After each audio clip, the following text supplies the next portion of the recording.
Palla రాజరెడ్డిపై MLA Kadiyam Srihari వివాదాస్పద వ్యాఖ్యలు చేశారు. బొచ్చు కుక్కైనా కాపల కుక్కైనా కుక్కే కదా అంటూ పల్లా రాజేశ్వరరెడ్డిని విమర్శించారు. సిగ్గులేని వెధవల్లారా పల్లా రాజేశ్వరరెడ్డి అని మండిపడ్డారు. తన తల్లి పిచ్చి కుక్కలతో పోస్టులు పెట్టిస్తున్నాడని కడియం ఆరోపించారు. పదే పార్టీ ఫిరాయించిన ఎమ్మెల్యే పదవికి రాజీనామా చేయాలి అంటున్నాడని, ప్రస్తుతం పార్టీ ఫిరాయింపుల విషయం కోర్టులో ఉందని, సుప్రీంకోర్టు తీర్పుకు కట్టుబడి ఉంటానని ఆయన తెలియజేశారు. 14 ఏళ్ళు మంత్రిగా ఉండగలుగుతారా? నీ జీవితంలో 30 ఏళ్ళు రాజకీయంలో 4 సార్లు ఎమ్మెల్యే, ఒకసారి ఎంపీగా, ఒకసారి ఎమ్మెల్సీగా ఉండగలుగుతావా? ప్రజల్లో కాస్తో కూస్తో ప్రేమ ఉంటేనే కదా ఇన్ని రోజులు మనం రాజకీయంగా సర్వైవ్ కాగలుగుతాం. లేకుంటే ఒక ఆయన ప్రజల చేత తిరస్కరించబడి చివరికి పార్టీలో చేరుతామని కాళ్ళు పట్టుకుంటే కూడా తిరస్కరించబడిన కూడా నా మీద ఆరోపణ చేస్తారు. ఇలాంటి పిచ్చి కుక్కలందరూ ఆలోచించింది వాటికి లీడరే. ఈ పిచ్చి కుక్కల కానీ ఈ పుచ్చి కుక్క లీడర్. మా జనగామ మిత్రులందరూ కూడా కోర్టు మళ్ళీ నేను మిమ్మల్ని మీకు కూడా అప్పీల్ చేసుకుంటాను. చాలా మాట్లాడుతున్నారు, చాలా రకాలుగా, చాలా రాజకీయంగా. నేను మీకు అభివృద్ధి నిధులకు సంబంధించిన వివరాలు ఇచ్చాను. వారు ఏం చేసిన 4 ప్రధానమైన ఆరోపణలు కావచ్చు, విమర్శలు కూడా మీకు సమాధానం పెట్టాను. ఏదైనా అవసరం అనుకుంటే మీరు ఎప్పుడు ఫోన్ చేసినా నేను మీకు క్రాస్ చెక్ చేయడానికి నేను అందుబాటులో ఉంటాను. నాతో వెరిఫై చేయకుండా ఎవరో మాట్లాడడం కానీ అడ్డగోలుగా రాయకండి దయచేసి. అంతే నేను ఒకవేళ నేను ఎక్కడైనా తప్పు చేసినా, ఏదైనా కుక్కమసకు పాల్పడ్డా, ఏదైనా అవినీతికి పాల్పడ్డా మీ నోటీస్లోకి వస్తే తప్పకుండా రాయండి. వికారాబాద్ జిల్లా యాలాల్లో భారీ మొత్తంలో నకిలీ పత్తి విత్తనాలను పట్టుకున్నట్లు ఎస్పీ నారాయణరెడ్డి తెలిపారు. బగాయిపల్లి చౌరస్తాలో వ్యవసాయ భూమిలో అనుమానాస్పద ప్లాస్టిక్ సంచులను గుర్తించామని, వాటిని పరిశీలించి చూడగా 22 క్వింటాల నకిలీ విత్తనాలు దొరికాయన్నారు. పట్టుకున్న పత్తి విత్తనాల విలువ సుమారు 44 లక్షలు ఉంటుందని టాస్క్ ఫోర్స్ పోలీసులు చెప్పారని ఆయన వెల్లడించారు. నిందితులను పోలీస్ స్టేషన్కు తరలించామని, అయితే వారిలో A1గా ఉన్న వ్యక్తి పరారీలో ఉన్నాడని, అతన్ని తొందరలోనే పట్టుకుంటామని ఎస్పీ నారాయణరెడ్డి తెలియజేశారు.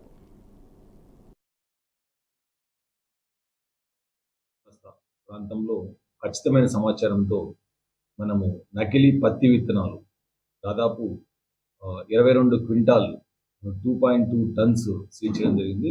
దీంతో కీలక పాత్ర పోషించిన task force inspector Anwar Pasha and Tandur rural inspector Nagesh and Tandur DSP Balakrishna సూపర్విజన్లో ఇది ఖచ్చితమైన సమాచారంతో మనము సీజ్ చేయడం జరిగింది. దీంతో వివరాల్లోకి వెళ్తే 2 వ్యక్తులు మనకు శ్రీనివాసరావు అని, ఇతను చేబ్రోల్ మండల్ గుంటూరు డిస్టిక్. ఇంకో వ్యక్తి శివనాగేశ్వరరావు, ఇతను మనకు అన్నమయ్య డిస్టిక్ ఆంధ్రప్రదేశ్లో. ఈ 2 వ్యక్తులు అక్కడికి, ఇంకొక వ్యక్తి మనకు నారాయణ రెడ్డి అని చెప్పి బీకోట గ్రామము, బీకొత్తకోట మండలం, ఇది కూడా అన్నమయ్య డిస్టిక్. వీళ్ళు ముగ్గురి అక్కడికి వచ్చి అక్కడ ఉన్న చెట్లు, ఆ చెట్టు దగ్గర, పొదల దగ్గర ఇదంతా కూడా డంప్ చేశారు.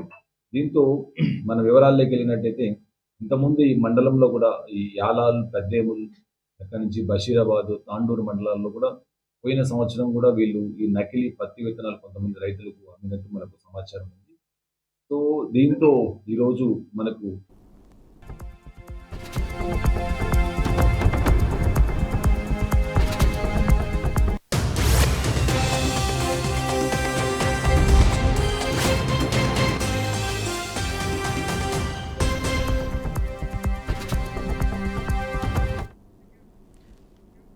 మాజీ ఎంపీ గోరంట్ల మాధవ్ కేసు విషయంలో అలసత్వం వహించిన అధికారులపై వేటుకు ప్రభుత్వం సిద్ధమైంది.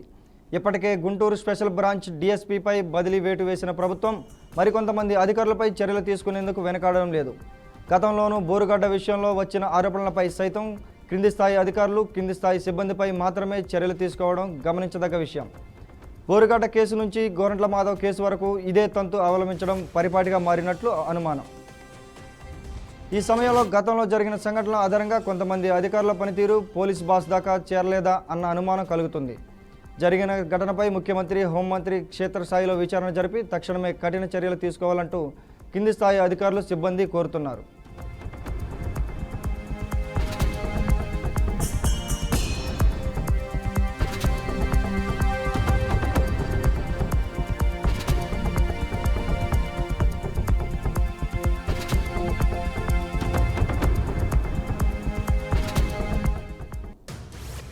మాజీ ఎంపీ గోరంట్ల మాధవ్ కేసు విషయంలో అలసత్వం వహించిన అధికారులపై వేటుకు ప్రభుత్వం సిద్ధమైంది. ఇప్పటికే గుంటూరు స్పెషల్ బ్రాంచ్ డీఎస్పీపై బదిలీ వేటు వేసిన ప్రభుత్వం మరికొంతమంది అధికారులపై చర్యలు తీసుకునేందుకు వెనుకాడడం లేదు. గతంలోనూ బోరుగడ్డ విషయంలో వచ్చిన ఆరోపణలపై సైతం కింది స్థాయి అధికారులు కింది స్థాయి సిబ్బందిపై మాత్రమే చర్యలు తీసుకోవడం గమనించదగ్గ విషయం. బోరుగడ్డ కేసు నుంచి గోరంట్ల మాధవ్ కేసు వరకు ఇదే తంతు అవలంబించడం పరిపాటిగా మారినట్లు అనుమానం. ఈ సమయంలో గతంలో జరిగిన ఘటనల ఆధారంగా కొంతమంది అధికారుల పనితీరు పోలీస్ బాస్ దాకా చేరలేదా అనుమానం కలుగుతుంది. జరిగిన ఘటనపై ముఖ్యమంత్రి, హోంమంత్రి క్షేత్రస్థాయి విచారణ జరిపి తక్షణమే కఠిన చర్యలు తీసుకోవాలంటూ కింది స్థాయి అధికారులు, సిబ్బంది కోరుతున్నారు.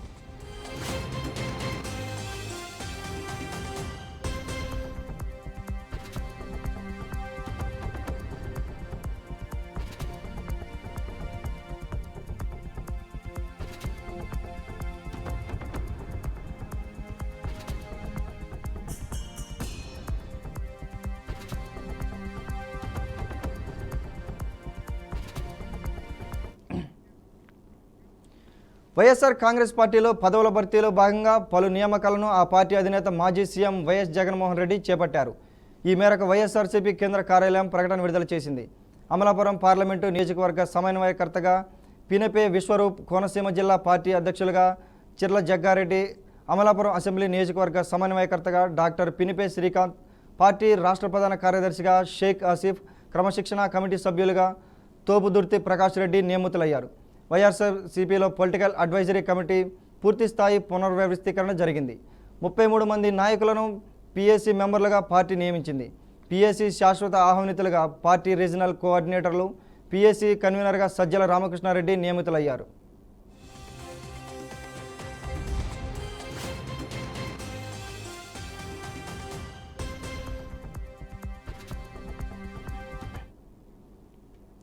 నెల్లూరు జిల్లాలో అమోనియా లీక్ ఘటన కలకలం సృష్టించింది. టీపీ గూడూరు మండలం అనంతపురం గ్రామంలో అమోనియా లీక్ అయింది.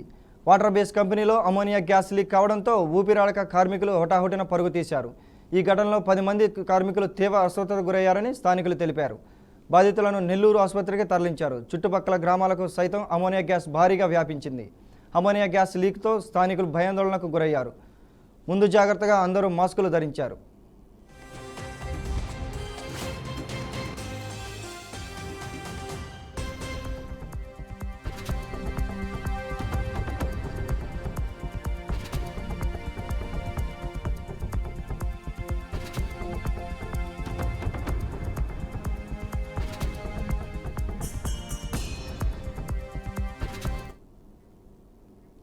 విశాఖ అనకాపల్లి జిల్లాలో త్రుటిలో పెను ప్రమాదం తప్పింది.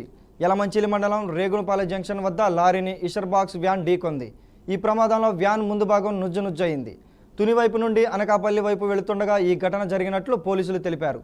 ప్రాణహాని జరగకపోవడంతో ఊపిరి పీల్చుకున్నారు.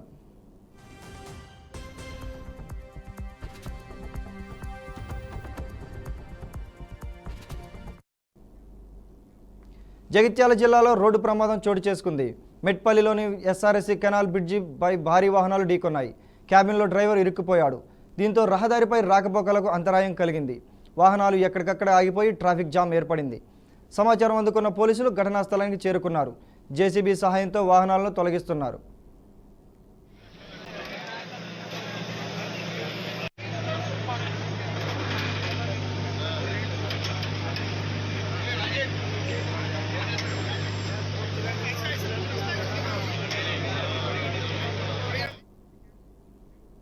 హైదరాబాద్ షాద్నగర్లో విషాదం చోటు చేసుకుంది. చటాన్పల్లిలో ఇంటర్ విద్యార్థిని ఆత్మహత్య చేసుకుంది. చేవెళ్ల గురుకుల కాలేజీలో ఇంటర్ చదువుతున్న స్టూడెంట్ పరిణీత బాత్రూంలో ఉరివేసుకొని మృతి చెందింది. గమనించిన కుటుంబ సభ్యులు పోలీసులకు సమాచారం ఇచ్చారు. ఘటనా స్థలానికి చేరుకున్న పోలీసులు కేసు నమోదు చేసి దర్యాప్తు చేపట్టారు. మృతురాలు ఎలక్ట్రీషియన్ కటికల శ్రీరాములు కూతురుగా పోలీసులు గుర్తించారు. ఘటనతో కుటుంబ సభ్యులు తీవ్ర విషాదంలో మునిగిపోయారు.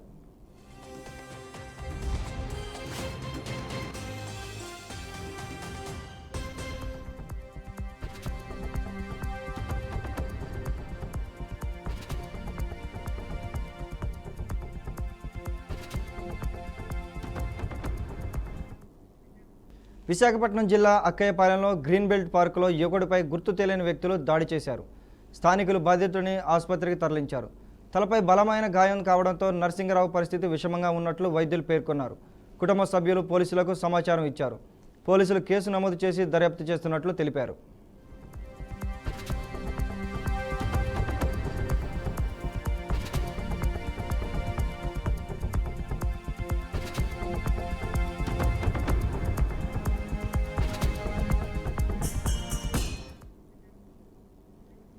నేడు హనుమాన్ జయంతి సందర్భంగా దేశవ్యాప్తంగా ప్రజలు హనుమాన్ జయంతిని ఎంతో ఉత్సాహంగా జరుపుకుంటున్నారు.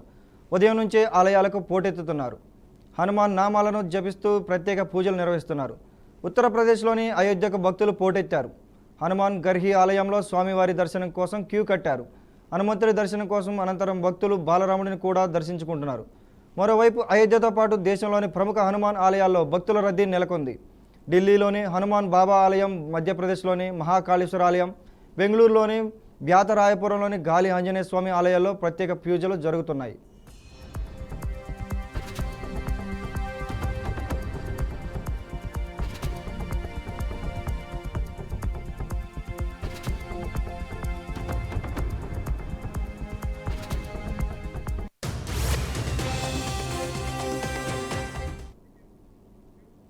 ఓ పెంగ్విన్ హెలికాప్టర్ ప్రమాదానికి కారణమైంది. ఈ ఘటన జనవరిలో దక్షిణాఫ్రికాలో చోటు చేసుకోగా దర్యాప్తు వివరాలు తాజాగా వెల్లడయ్యాయి. ఈ ఏడాది జనవరి 19న ఈస్టర్న్ కేప్ ప్రాంతంలోని బర్డ్స్ ద్వీపం నుంచి రాబిన్సన్ R44 రావెన్ 2 అనే హెలికాప్టర్ పైకి ఎగిరింది. అది 50 అడుగుల ఎత్తుకు లేవగానే ఒక్కసారిగా అదుపు తప్పి నేలను ఢీకొంది. ఈ ప్రమాదం నుంచి అందులోని ప్రయాణికులు ప్రాణాలతో బయటపడ్డారు. దక్షిణాఫ్రికా సివిల్ ఏవియేషన్ అథారిటీ దీనిపై దర్యాప్తు చేపట్టింది. ఈ 4 సీట్ల హెలికాప్టర్లో పెట్టెలో ఉంచిన పెంగ్వినే ఈ ప్రమాదానికి కారణమని దర్యాప్తు బృందం తేల్చింది. ప్రమాద సమయంలో పైలట్, 3 ప్రయాణికులు ఉన్నారు. వీరిలో ఒక నిపుణుడు పెంగ్విన్ పోర్టు ఎలిజబెత్కు తరలించాలని కోరడంతో పైలట్ కూడా రిస్క్ అంచనా వేయకుండానే అంగీకరించడంతో ప్రమాదం జరిగినట్లు వెల్లడించారు.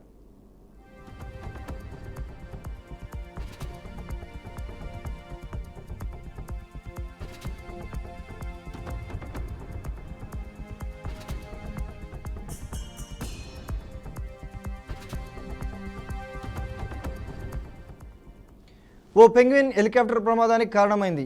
ఈ ఘటన జనవరిలో దక్షిణాఫ్రికాలో చోటు చేసుకోగా దర్యాప్తు వివరాలు తాజాగా వెల్లడయ్యాయి. ఈ ఏడాది జనవరి 19న ఈస్టర్న్ కేప్ ప్రాంతంలోని బర్డ్స్ ద్వీపం నుంచి రాబిన్సన్ R44 రావెన్ 2 అనే హెలికాప్టర్ పైకి ఎగిరింది. అది 50 అడుగుల ఎత్తుకు లేవగానే ఒక్కసారిగా అదుపు తప్పి నేలను ఢీకొంది. ఈ ప్రమాదం నుంచి అందులోని ప్రయాణికులు ప్రాణాలతో బయటపడ్డారు. దక్షిణాఫ్రికా సివిల్ ఏవియేషన్ అథారిటీ దీనిపై దర్యాప్తు చేపట్టింది. ఈ 4 సీట్ల హెలికాప్టర్లో పెట్టెలో ఉంచిన పెంగ్వినే ఈ ప్రమాదానికి కారణమని దర్యాప్తు బృందం తేల్చింది. ఈ ప్రమాద సమయంలో పైలట్, 3 ప్రయాణికులు ఉన్నారు.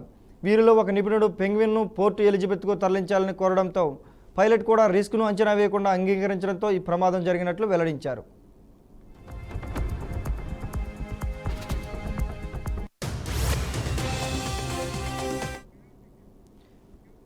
ఇవి updates. Keep watching BRK news.